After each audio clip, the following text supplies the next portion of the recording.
السلام عليكم. ان شاء الله باذن الله النهارده هنعمل الكنافه بالقشطه. اول حاجه بنجيب نص كيلو كنافه يكون متلج طالع من الفريزر على طول. هنبتدي نعمل كده، نفركه لحد ما يبقى ناعم خالص معانا وهو متلج، يعني امسكيه كده وهو متلج وافركي. دي الكنافه فرمتها كويس قوي مع بعضها، ممكن تعمليها في المكسر مفيش مشكله خالص. وهنا سخنت 400 جرام زبده،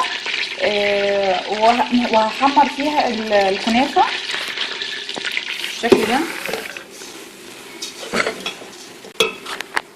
هنفضل نقلب فيها لحد ما تحمر معانا. بص ابتدت تاخد اللون اللي انا عايزاه. اوكي، وهبتدي اشتغل عليها على طول. نعمل بقى المهلبيه، هوريكم بتتعمل ازاي برضو. بعد ما حمرنا الكنافه هنعمل القشطه بتاعتها، وهو عباره عن كاسه ونص حليب. طبعا هنضرب كله في البارد ما عدا القشطه. وهنحط 3 معلقتين كبار نشا، معلقتين كبار زي اللي هي بتاعه الاكل اللي هي دي، معلقتين كبار نشا مليانين جامد يعني. وهننزل ب3 معالق كبار سكر، وهنقلب على القاعده بتاعتنا. انا مجهزه الشيره بتاعتي.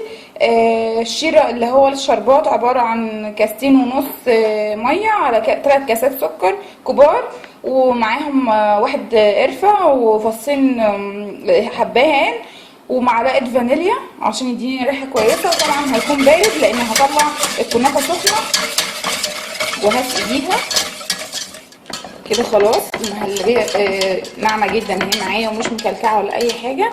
هننزل عليها بعلبه قشطه اي نوع انت عايزاه بتفضليه، وهنقفل اول حاجه النار، وهننزل بعلبه القشطه كده.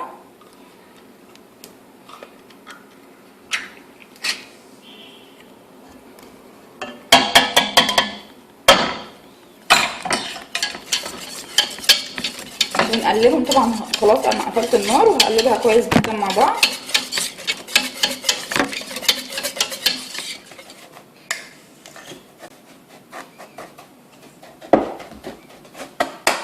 هناخد نص كاسه شيره شربات، وهحطه فوق الكنافه اللي انا عملتها ده.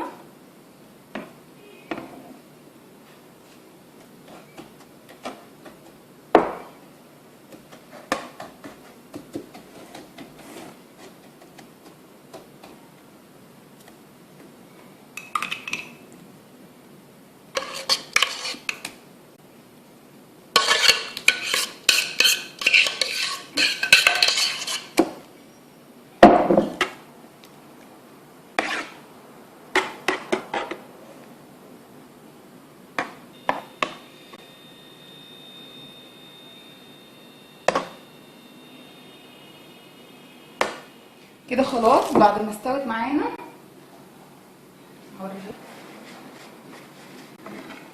اهي، اخدت تلت ساعه في الفرن على طول بسيرب يكون دافي مش ساقع ولا سخن او بارد شويه، يعني مش ما يكونش يعني يكون عاملاه بقالك شويه وسايباه. وهنا خلاص بعد ما زينتها وطلعتها زينتها، وان شاء الله تعجبكم. وفعلا طعمها هايل جدا جدا جدا، اتمنى تجربوها.